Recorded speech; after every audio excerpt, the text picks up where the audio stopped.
Olá pessoal, eu sou o Cássio, eu sou formado em técnico e engenheiro mecânico, pós-graduado em gestão de pessoas.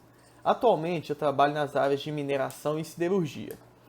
Nessa atividade de hoje, irei compartilhar com vocês algumas experiências que eu tive nos meus 26 anos de idade e como a logosofia me ajudou a torná-las construtivas. Olá, meu nome é Luciana Sá, tenho 29 anos, sou engenheira ambiental e, assim como Cássio, atuo na área de mineração. Sou estudante de logosofia e estou aqui hoje para conversar um pouquinho com vocês sobre o tema Penso, logo existo. Mas pensar em quê? Então, Cássio, para você, o pensar te dá a sensação de existir? Então, Luciana, eu tenho entendido que não. O pensar, ele por si só não é suficiente para me dar a grande sensação de existir. Para mim, a sensação de existir, ela vem da consciência de estar pensando, refletindo, recordando, ou seja, da consciência da própria existência. Eu também tenho me feito outras perguntas relacionadas a esse tema. Será que a faculdade de pensar, atuando isoladamente, ela é suficiente para me fazer experimentar essa grande sensação de existir? Será que temos outras faculdades que aí sim, atuando junto com a faculdade de pensar, elas aumentam nossa capacidade? Aqui vale um esclarecimento. A logosofia denomina faculdades as capacidades que o ser humano tem e que ele pode aprimorá-las por esforço próprio.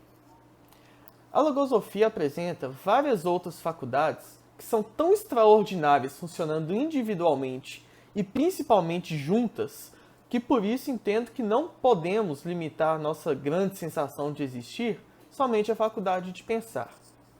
Como exemplo, temos as faculdades de raciocinar, entender, observar, recordar, sentir, querer, perdoar, agradecer, amar, dentre diversas outras. Me detendo especificamente à faculdade de pensar. Frequentemente eu me pergunto, eu utilizo todo o seu potencial quando a coloco em prática? Aliás, será que eu tenho utilizado essa faculdade no meu dia a dia?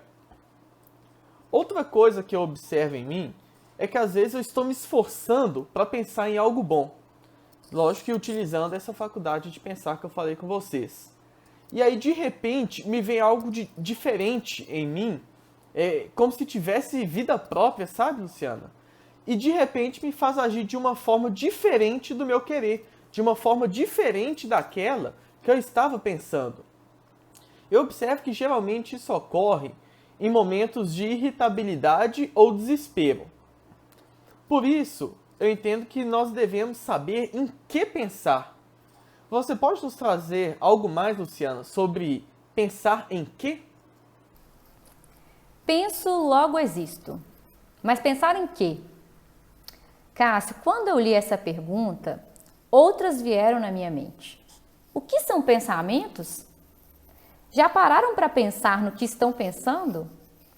Às vezes, ao fim do dia, eu fico refletindo em tantas coisas que pensei, que é até difícil definir. Vejo que isso acontece, pois muitas das vezes eu atuo de forma inconsciente, como se estivesse vivendo de forma automática. O autor da logosofia define os pensamentos como entidades que habitam o espaço mental e que possuem vida própria, sendo capazes de nos levar para onde eles querem, que pode ser um caminho que não coincide com o nosso verdadeiro querer. Quando eu paro para analisar um pensamento, eu procuro entender que tipo de pensamento que está atuando na minha mente. E as principais perguntas que me faço são: este pensamento é meu ou é um pensamento externo? Ele é um pensamento bom ou é um pensamento ruim? Qual a repercussão que ele gera em minha vida? Pode estar parecendo um pouco estranho essa conversa de pensar no que está pensando. Então, para facilitar a compreensão, eu vou trazer um exemplo prático do meu dia a dia. Eu estava com uma demanda no meu trabalho que precisava ser entregue até o fim do dia. Quando eu recebi a notícia, logo dei aquela travada. Penso que naquele minuto o que me veio à mente foram pensamentos de desespero, do tipo: não vai dar tempo, a demanda é muito grande, você nunca fez algo parecido. De fato, foram pensamentos sabotadores e que muito me atrapalharam naquele momento. Esses pensamentos ali permaneceram por um bom tempo, ao ponto de pensar que eu não seria capaz de concluir aquela demanda e que talvez seria melhor repassar para um outro colega. Eu respirei bem fundo naquele momento e refleti sobre a importância desta atividade no meu trabalho e as oportunidades que ela me permitiria.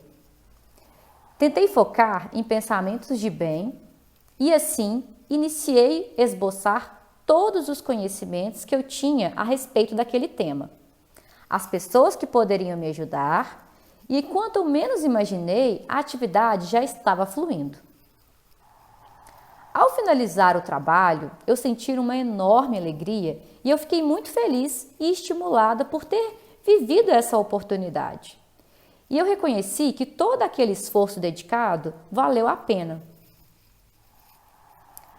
O autor da logosofia ensina a importância de ter defesas mentais. Em um de seus livros, ele cita que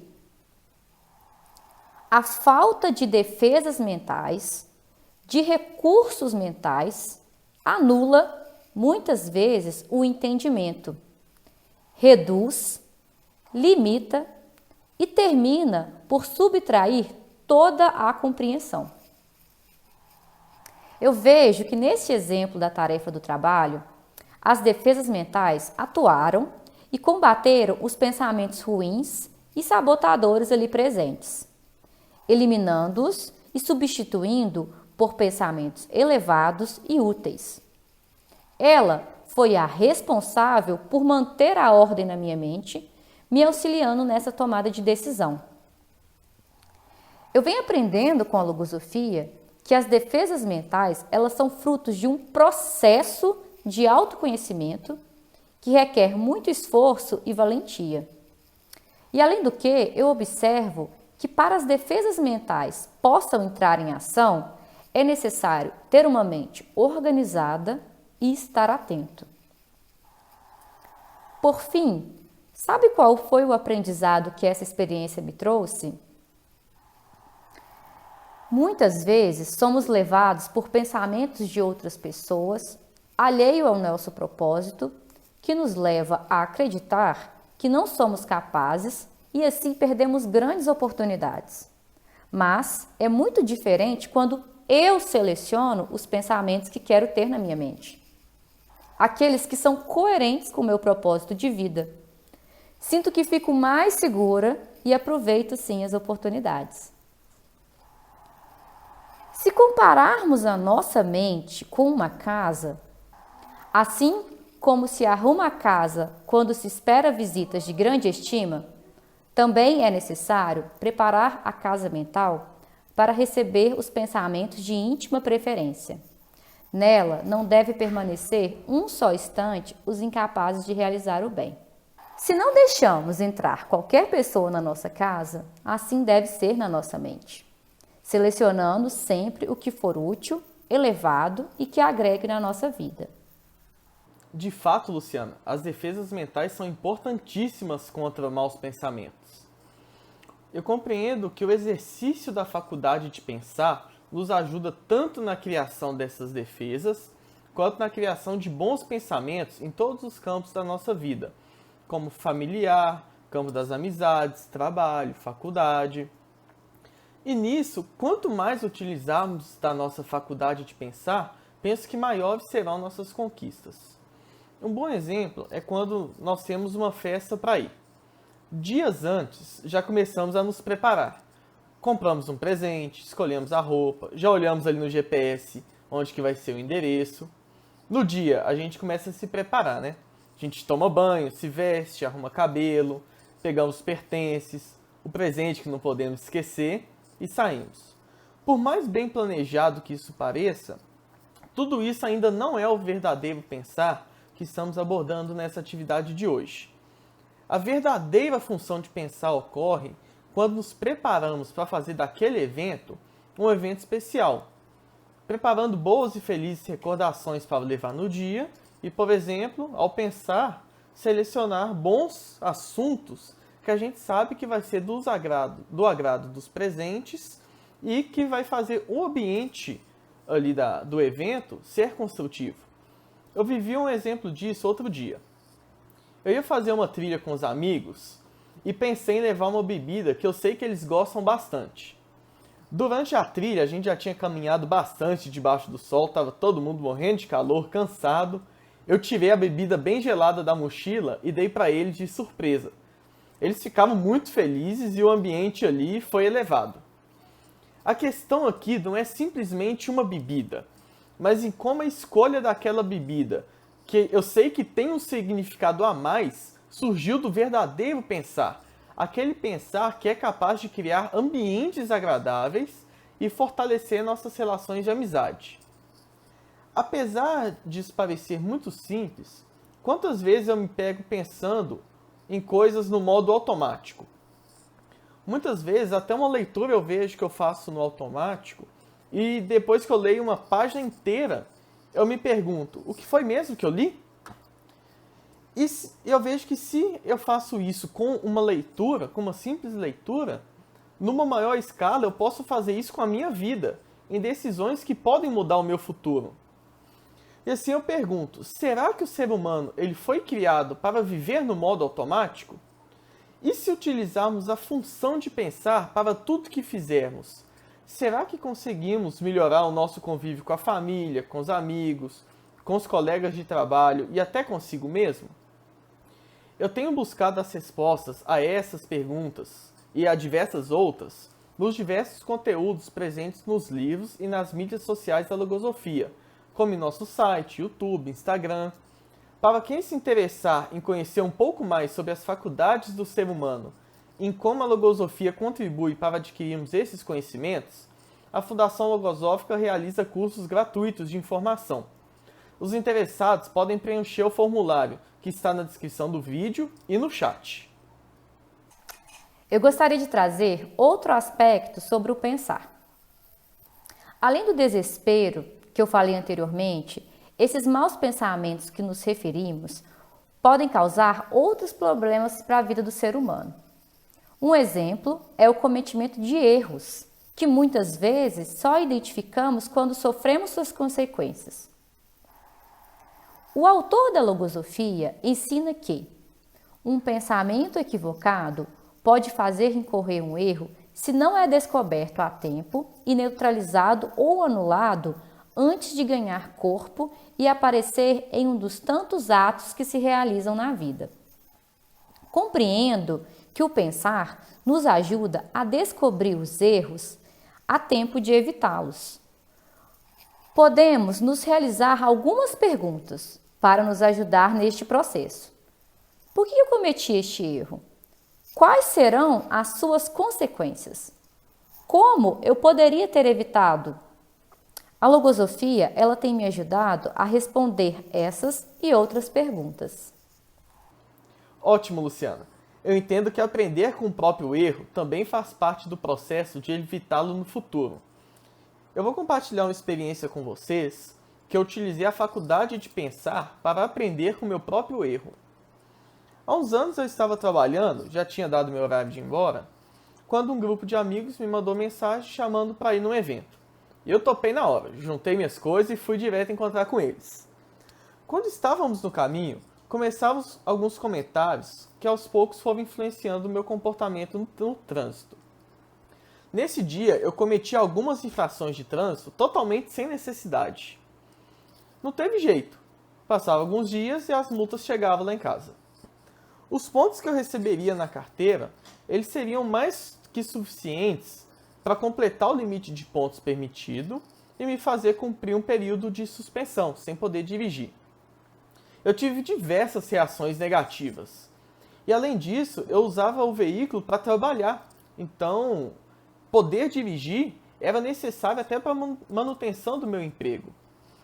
Dias após o ocorrido, aquilo ainda continuava me incomodando, e os pensamentos negativos tomavam conta do meu ser.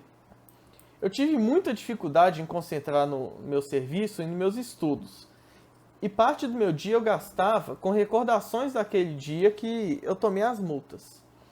Eu também gastava boa parte do meu dia imaginando diversas situações hipotéticas que poderiam acontecer na sequência. Por exemplo, eu posso precisar dirigir até tal lugar, posso querer fazer uma viagem e com aquela suspensão eu não ia poder fazer. Nesse período, eu entrei em contato com o ensinamento logosófico que dizia que nós devemos colocar os problemas dentro da vida e não a vida dentro dos problemas, como eu estava fazendo. E por pior que poderiam ser as consequências, minha vida não acabaria ali. Realmente era uma questão importante que eu deveria resolver. E as possíveis consequências poderiam sim me trazer prejuízos. Mas a minha vida é muito maior do que aquilo. Eu continuava tendo uma carreira profissional a zelar. Eu tinha minha pós-graduação a concluir. Eu tinha minha família para aproveitar e família que, inclusive, já estava me dando todo o apoio que eu precisava naquele momento delicado.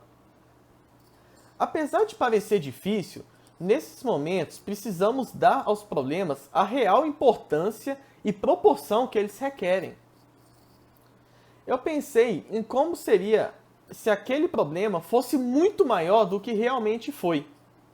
Mas não, as consequências elas já estavam limitadas àquilo que eu sabia, a menos que eu aumentasse essas consequências ao permitir que aquele ocorrido desequilibrasse todas as áreas da minha vida, como estava acontecendo. Então, após retomar o equilíbrio do meu psicológico, eu me fiz algumas grandes perguntas. O que essa experiência quis me ensinar? Será que ela aconteceu por acaso? Ou será que eu poderia me servir dela para extrair diversos elementos construtivos? Eu compreendi o potencial dano que os pensamentos de outras pessoas podem fazer com a gente, assim como aconteceu nessa experiência. Quantas vezes eu ajo sob influência dos pensamentos e opiniões de outras pessoas e depois eu sozinho sofro as consequências daquelas atitudes que talvez eu não teria tido por conta própria? Além disso, eu compreendi que aquelas multas, elas foram merecidas.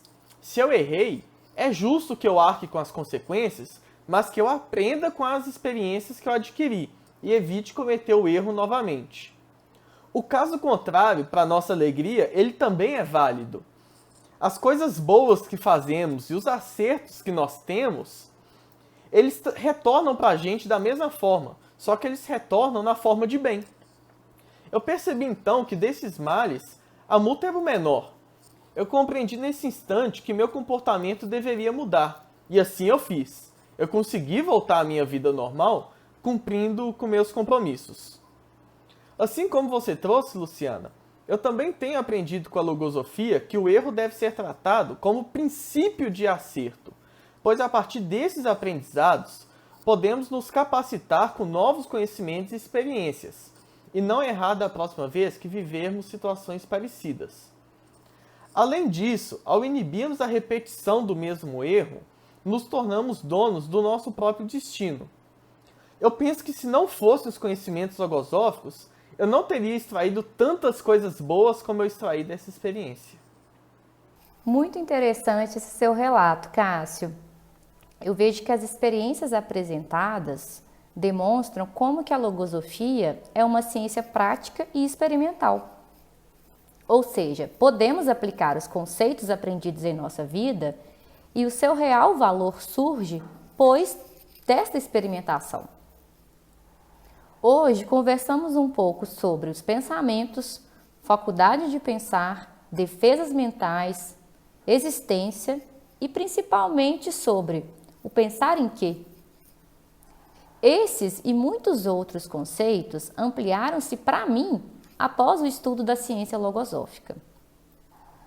Para quem se interessar em conhecer um pouco mais sobre as capacidades do ser humano e como a logosofia contribui para adquirirmos esses conhecimentos, a Fundação Logosófica realiza cursos gratuitos de informação. Os interessados podem preencher o formulário que está na descrição do vídeo e no chat. Eu reforço o convite da Luciana para você se inscrever no canal da Logosofia aqui no YouTube, seguir nas diversas redes sociais e preencherem o formulário para o curso de informação. Agradecemos a presença de todos nessa atividade. Obrigada a todos pela participação. Foi uma grata oportunidade de estar aqui hoje, compartilhando esses conhecimentos e experiências a respeito do tema.